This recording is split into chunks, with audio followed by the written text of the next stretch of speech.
എല്ലാവർക്കും ഒരു പുതിയ വീഡിയോയിലേക്ക് സ്വാഗതം. ഈ ഒരു വീഡിയോയുടെ പ്രത്യേകത എന്ന് പറയുന്നത് നമ്മുടെ ചാനലിൽ ഒത്തിരി ന്യൂ സബ്സ്ക്രൈബേഴ്സ് വന്നിട്ടുണ്ട്. അപ്പോൾ അവർക്കും കൂടി ഒരു അറിവായിക്കോട്ടെ എന്ന് വിചാരിച്ചിട്ടാണ്. കാര്യം ഒരുപാട് പേര് ചോദിക്കുന്നുണ്ടായിരുന്നു വാരാഹി അമ്മയുടെ ഉത്ഭവം, അതുപോലെ വാരാഹി അമ്മ എങ്ങനെ ഇത്രയും ഫേമസ് ആയി. വാരാഹി അമ്മയെക്കുറിച്ച് അവരങ്ങനെ ചോദിക്കാൻ കാര്യം നമ്മൾ അവരെ കുറ്റം പറഞ്ഞിട്ട് കാര്യമില്ല, അറിയാത്ത കാര്യം ആയതുകൊണ്ടല്ലേ അവർ ചോദിക്കുന്നത് അല്ലേ. അപ്പോൾ അതിനെക്കുറിച്ചുള്ള കുറച്ച് ഒരു ഐഡിയ തരാനും, അപ്പോൾ ബിഗിനേഴ്സിന് പ്രാർത്ഥനയുമായിട്ടൊരു പരിചയവും ഉണ്ടായിരിക്കില്ല, വാരാഹി അമ്മയുടെ മന്ത്രം ആയിട്ട് ഒരു ബന്ധം ഉണ്ടായിരിക്കില്ല. അപ്പോൾ അവർക്ക് ഈ ഒരു വീഡിയോ ഒരു ഇൻഫോർമേറ്റീവ് വീഡിയോ ആയിരിക്കട്ടെ എന്ന് ഞാൻ വിശ്വസിക്കുന്നു. കാര്യം എനിക്കറിയുന്ന കാര്യങ്ങളൊക്കെ ഞാൻ ഇതിനകത്ത് ഷെയർ ചെയ്യാം. അപ്പോൾ ആദ്യം തന്നെ പറയട്ടെ, നമ്മുടെ ഹിന്ദുക്കളുടെ ഒരു വിശ്വാസപ്രകാരം വരാഹരൂപം പൂണ്ട ആദി പരാശക്തിയാണ് വരാഹി ദേവി അഥവാ വരാഹലക്ഷ്മി അല്ലെങ്കിൽ പഞ്ചമി ദേവി. അങ്ങനെ ഒട്ടനവധി പേരുകളിൽ അറിയപ്പെടുന്നതാണ് വാരാഹി അമ്മ എന്ന് പറയുന്നത്. ദേവിയുടെ രൂപം തന്നെ ഒരു കാട്ടുപന്നിയുടെ മുഖത്തോടു കൂടിയ ഒരു രൂപമാണ്. ദേവിക്ക് പല നാമങ്ങളുണ്ട്. പല നാമങ്ങളിൽ അറിയപ്പെടുന്ന ദേവിയാണ് വാരാഹി ദേവി. ദണ്ഡനാഥ, പഞ്ചരുളി, പന്നിമുഖി, വാർത്താളി, താന്ത്രികലക്ഷ്മി, സേനാനായിക, സേനാനാഥ, അഷ്ടലക്ഷ്മി സ്വരൂപിണി, സമേശ്വരി, നിദ്രാദേവി, പാതിര പഞ്ചമി, രാത്രി ഭഗവതി, അങ്ങനെ ഒട്ടനവധി വിവിധ പേരുകളിലാണ് ദേവി അറിയപ്പെടുന്നത്. അപ്പോൾ അമ്പലങ്ങൾ നമ്മൾ നോർത്ത് ഇന്ത്യ വെച്ച് നോക്കുകയാണെന്നുണ്ടെങ്കിൽ അമ്പലങ്ങൾ കേരളത്തിൽ വളരെ കുറവാണ്. എന്നാൽ സപ്തമാതാക്കളിലെ 5ാമത്തെ ഭഗവതി ആയതിനാൽ ഈ സപ്തമാതാക്കളുടെ പ്രതിഷ്ഠയുള്ള അമ്പലങ്ങളിലെല്ലാം വാരാഹി ദേവിയുടെ പ്രതിഷ്ഠ ഉണ്ടായിരിക്കും. അപ്പോൾ അവിടെ നിങ്ങൾക്ക് വേണമെങ്കിൽ പോയി പ്രാർത്ഥിക്കാം. അതുപോലെ തന്നെ ദേവിയുടെ വഴിപാടും കാര്യങ്ങളൊക്കെ ഞാനൊന്ന് ഡീറ്റെയിൽ ആയിട്ട് പറയാം. അപ്പോൾ പൊതുവേ വാരാഹി അമ്മയ്ക്ക് കഠിന വ്രതങ്ങളോ പൂജകളോ നിഷ്ഠകളോ ഒന്നും കൂടാതെ തന്നെ വേഗം അനുഗ്രഹം ചൊരിയുന്ന ദേവിയാണ് വാരാഹി ദേവി എന്നാണ് വിശ്വാസം. അത് സത്യമായ കാര്യമാണ് കേട്ടോ. ഒരുപാട് പേര് ആ മന്ത്രം ചൊല്ലുമ്പോൾ പോലും ഒരു പോസിറ്റീവ് എനർജി ഫീൽ ചെയ്യുന്നുണ്ട് മാഡം എന്നൊക്കെ പറയുന്നത് ഞാൻ പറഞ്ഞതുകൊണ്ട് മാത്രമല്ല, അവർക്കത് ഫീൽ ചെയ്യണമെങ്കിൽ അവർ അത്രയും വിശ്വസിച്ച് പ്രാർത്ഥിക്കുന്നത് കൊണ്ട് തന്നെയാണെന്നേ ഞാൻ പറയുള്ളൂ കേട്ടോ. പഞ്ചങ്ങൾ അഥവാ ഇല്ലായ്മകൾ, ദാരിദ്ര്യം തുടങ്ങിയവ പരിഹരിക്കുന്ന ഏറ്റവും വളരെ പവർഫുള്ളായിട്ടുള്ള ഒരു ദേവിയാണ് പഞ്ചമി ദേവി അല്ലെങ്കിൽ വാരാഹി ദേവി. അതുകൊണ്ട് തന്നെ പഞ്ചമി എന്ന നാമം ലഭിക്കുകയുണ്ടായി. മഹാവിഷ്ണുവിൻ്റെ വരാഹ അവതാരത്തിൻ്റെ ശക്തിയായാണ് വാരാഹി ആരാധിക്കപ്പെടുന്നത്. മഹാലക്ഷ്മിയുടെ താന്ത്രിക രൂപമായ ഈ ഒരു ഭഗവതി സർവ്വദാരിദ്ര്യവും ഇല്ലാതാക്കുന്നവളാണ്. അതായത് ദുഃഖം അനുഭവിക്കുന്ന വ്യക്തികൾക്ക് പോലും ഈ ഒരു മന്ത്രം ചൊല്ലുമ്പോൾ വളരെ അത്ഭുതം പ്രസാദിക്കുന്ന ദേവിയാണ് വാരാഹി ദേവി. അതാണ് എൻ്റെ വിശ്വാസം. അത് വാസ്തവമായ കാര്യമാണ് കേട്ടോ.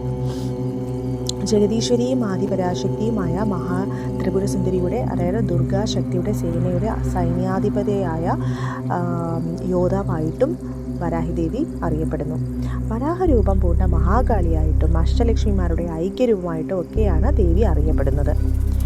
അപ്പോൾ ഈ ദേവിയുടെ ഏറ്റവും അതായത് നമ്മൾ പ്രാർത്ഥിച്ചു കഴിഞ്ഞാൽ ഏറ്റവും കൂടുതൽ നമുക്ക് കിട്ടുന്ന ആ ഒരു ബെനിഫിറ്റിൽ ഒന്നാണ് ഐശ്വര്യം, പിന്നെ വിജയം, പിന്നെ സമ്പത്ത്.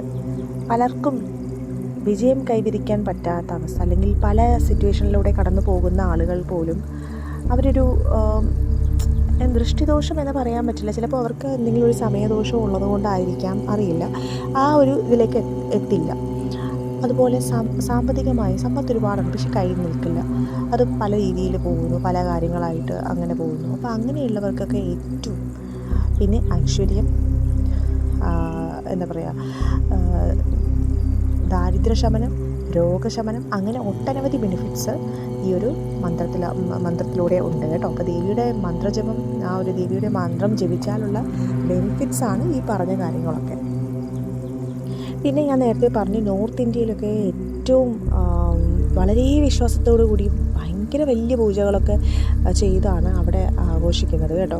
അപ്പം അവിടെയൊക്കെ ഏറ്റവും ഫേമസ് ആണ് ദേവിയുടെ ആ ഒരു എന്താ പറയുക പൂജകളായാലും അതൊക്കെ ഭയങ്കര ഫേമസ് ആണ്. പക്ഷെ നമ്മുടെ നാട്ടിൽ തിരുവനന്തപുരത്തൊക്കെ ശ്രീ പഞ്ചമി ദേവി ക്ഷേത്രം എന്ന് പറയുന്നത് അത് വളരെ കുഞ്ഞ് അമ്പലമായിരുന്നു.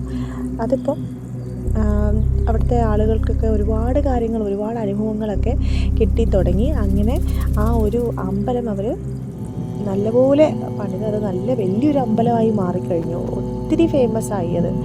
അപ്പോൾ അവിടെ വന്ന് പ്രാർത്ഥിക്കുന്നവർക്ക് വീണ്ടും വീണ്ടും വരാനുള്ള തോന്നലുണ്ടാവും. അതുപോലെ 21 ദിവസത്തെ വഴിപാടുണ്ട്. ഒരു കാര്യം മനസ്സിൽ വിചാരിച്ചിട്ട് നമ്മളവിടെ പോയി ആ ഒരു വഴിപാട് ചെയ്ത് കഴിഞ്ഞാൽ അത് ഉറപ്പായിട്ട് നടക്കും കേട്ടോ. ചുമ്മാ അതൊന്നുമല്ല, കാര്യമായ കാര്യമാണ്. ഞാനൊക്കെ ചെയ്യുന്നുള്ളതാണ്. അപ്പോൾ അതെന്ന് വെച്ച് കഴിഞ്ഞാൽ നമ്മളവിടെ എന്താ പറയുക, നാളികേര ദീപം എന്ന് പറയുന്നത് ഒരു തേങ്ങ അവരിങ്ങനെ പൊട്ടിച്ചിട്ട് 2 ഇതാക്കി വെച്ചിട്ട് അതിനകത്ത് 5 തിരിയിട്ട് ഒരു വിളക്കാണ്. അത് വന്നിട്ട് നമ്മൾ വയ്ക്കുന്നത് വാരാഹി അമ്മയുടെ നടയിലാണ്. അതായത് നടയിൽ വന്ന് നമ്മളൊരു എന്താ പറയുക, ഒരു കാര്യം മനസ്സിൽ വിചാരിച്ച് 3 തവണ ആരതി ഒഴിഞ്ഞ് ദീപം തെളിയിച്ച ശേഷം നമ്മൾ ചുറ്റമ്പലം മൊത്തം ചുറ്റിയിട്ട് 1 തവണ ചുറ്റിയാൽ മതി. വന്നിട്ട് വരാഹി അമ്മയുടെ നടയിൽ കൊണ്ട് സമർപ്പിക്കുക ചെയ്യുന്നത്. അതുപോലെ ഏറ്റവും മെയിൻ പ്രതിഷ്ഠ തന്നെയാണ് ദുർഗാദേവിയുടെ പ്രതിഷ്ഠയുണ്ട്. അവിടെയും നമ്മൾ നവദീപമാണ് വയ്ക്കുന്നത്. നവദീപം എന്ന് പറയുന്നത് ഇടിഞ്ഞിലിൽ ദീപം തെളിയിച്ചിട്ട് അത് നമ്മൾ ഇതേപോലെ 3 തവണ ഒരു കാര്യം മനസ്സിൽ വിചാരിച്ച് അമ്മയുടെ നടയിൽ, അതായത് ദുർഗാദേവിയുടെ നടയിൽ ആരതി 3 പ്രാവശ്യം ആരതി ഒഴിഞ്ഞിട്ട് ചുറ്റമ്പലം 1 തവണ ചുറ്റി വന്ന് ദുർഗാദേവിയുടെ നടയിൽ സമർപ്പിക്കുന്നതാണ് നവദീപം.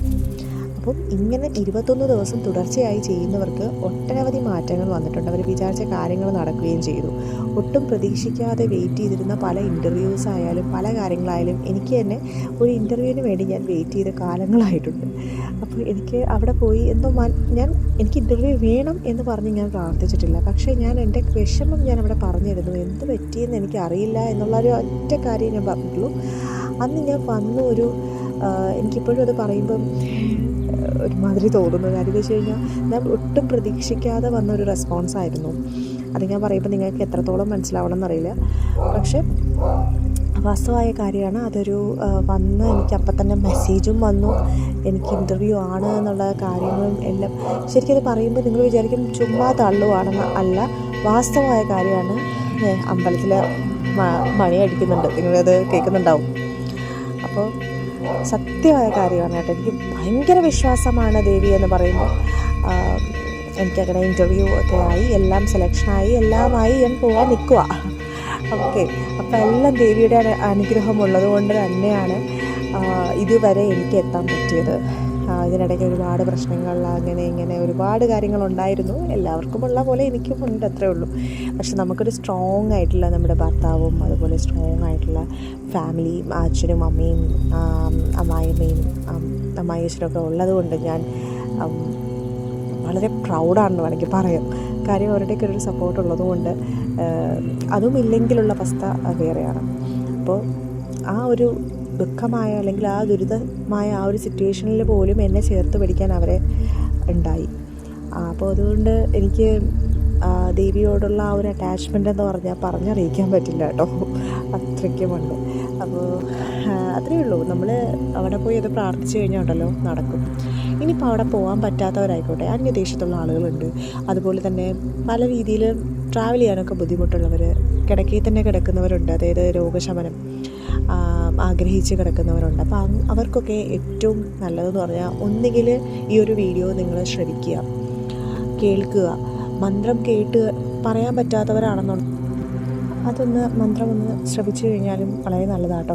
അതുപോലെ തന്നെ പലരും ചോദിച്ചിട്ടുണ്ടായിരുന്നു ഈ രോഗശമനം, ഒരുപാട് ഇങ്ങനെ വലിയ അസുഖങ്ങൾ വന്നിട്ട് രോഗമായിട്ട് മാറി ഒരുപാട് പ്രശ്നങ്ങളിലൂടെ കടന്നു പോകുന്ന ഒരുപാട് വ്യക്തികൾ കമൻറ്റ് ചെയ്യുന്നുണ്ട്. അപ്പോൾ അവരെയൊക്കെ പ്രാർത്ഥനയിൽ ഉൾപ്പെടുത്തിയിട്ടുണ്ട്.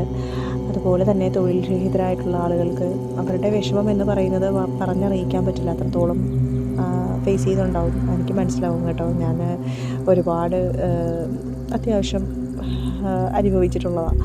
അപ്പോൾ നമുക്കത് മനസ്സിലാവും. അപ്പോൾ പ്രാർത്ഥിക്കുക. എന്ത് പ്രതിസന്ധി വന്നിട്ടുണ്ടെങ്കിലും പ്രാർത്ഥന കൈവിടരുത്, അതെൻ്റെ റിക്വസ്റ്റാണ്. നമ്മൾ വിശ്വസിച്ച് നമ്മൾ പ്രാർത്ഥിച്ചിട്ടുണ്ടെങ്കിലുണ്ടല്ലോ അത് ഉറപ്പായിട്ട് നടന്നിരിക്കും, അത് നിശ്ചയമാണ്. അപ്പോൾ ഈ ഒരു കാര്യം ഞാൻ എടുത്ത് പറയാൻ കാര്യം, മിക്കവാറും ഉള്ള ആളുകൾ എൻ്റെ പ്രാർത്ഥന എന്തുകൊണ്ടാണ് കേൾക്കുന്നില്ല, ബാക്കിയുള്ളവരുടെ പ്രാർത്ഥന നടക്കുന്നുണ്ട്, അങ്ങനെയൊക്കെ തെറ്റിദ്ധരിക്കുന്നവരുണ്ട്. അവരുടെ ചിന്ത അങ്ങനെ പോകാൻ കാര്യം തന്നെ അവരുടെ സാഹചര്യമാണ്. പക്ഷേ ഞാനൊരു കാര്യം പറയട്ടെ, നമ്മളെ ദൈവം സൃഷ്ടിച്ചത് എല്ലാവർക്കും എല്ലാം കൊടുക്കണമെന്നുണ്ടോ?